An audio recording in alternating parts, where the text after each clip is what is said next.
अस्सलाम वालेकुम मलगरो इमरान खान ता परून द इस्लामाबाद हाई कोर्ट ना केसुनु के ढेर घट रिलीफ मिलाव शवे दे पागे बाने तफसीलन खबर को वगे नमख के यो बैरिस्टर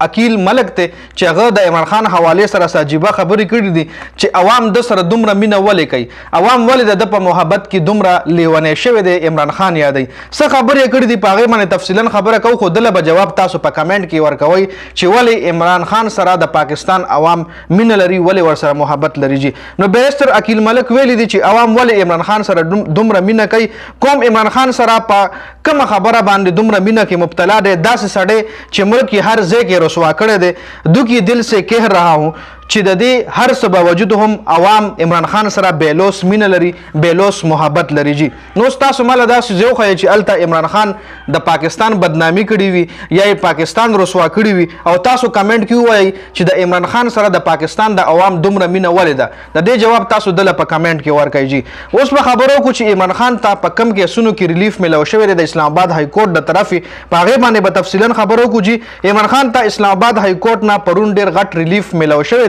په 190 मिलियन पाउंड केस के 2020 की इंक्वायरी बन शुरू हुआ चूंकि दा इंक्वायरी बंदेदो ऑफिशियल कागज से कम देगा हम इमरान खान तरागले हो उस कागज कप्तान न चरता रोक शवे रजका चापी लगी दिली दी जमान पार्क बांधे चापा द इमरान खान सुमरा बनीगाला रिहाइशगार पागे चापा द पीटीआई पर दफ्तर बांधे चापा हर जे की चापी लगी दिली दी न कम कागज से दैला मिला शे हो दा 190 मिलियन पाउंड केस से कम दे दी कागजात पर 2020 के बन शू हो दोस्त दोबारा इमरान खान द पर री ओपन शवे दे نو کچره دغه کاغذ کپتان ته ملو شو نو بیا خو به هر مشکل حل شي خو بل طرف دغه کاغذ حواله سره د عمران خان وکیلانو های کورټ ته ویلي دي چې تاسو د زوړ ریکارډ وکته شي زوړ ریکارډ د قتل حکم ته ورکړه های کورټ له ویلي دي چې زوړ ریکارډ دی وکته شي ځکه په 2020 کې خدا کې سال لډي کلوز شوی و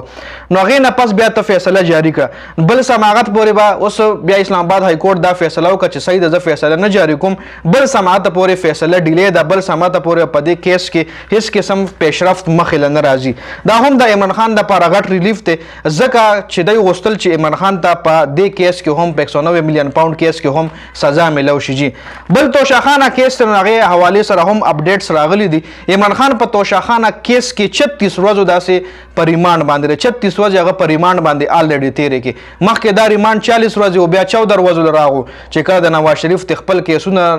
مطلب دا کیسونه وو هغه رامیانو ځان له ریماند 14 ورځې راوستو او چوس په کپتان فنو دوباره 40 ورځې لا بوتلو ریماند داسې اصل کې چې یو قیدی باندې په یو مجرم باندې ریماند نو داغه ضمانت نه کیږي نو 40 ورځې د بوس پر ریماند کې وي خو اوس عمران خان توشاخانه کیس کې په جوډیشل باندې شو 36 ورځې پس د په جوډیشل شو جوډیشل مطلب دا چې بیا د کس ضمانت کې دی شي نو د عمران خان په دا کیس کې ضمانت کې دی شي بل اوس په دې کیس هم سماعت ته په دې توشاخانه کیس باندې سباله په سماعت ته نو ګورو بچ عمران خان وکیلان په دې کې سب پیشرفت روجي او د عمران خان وکیلانو ویلي هم چې په دې کیس کې د عمران خان گرفتاری چې کومه ده غیر قانوني ده جی نو په دې ویډیو کې دا اپډیټ شو د ویډیو کتلو ډیر زیاته مننه ویډیو ضرور مخکې ملګرو سره شریک کړئ والسلام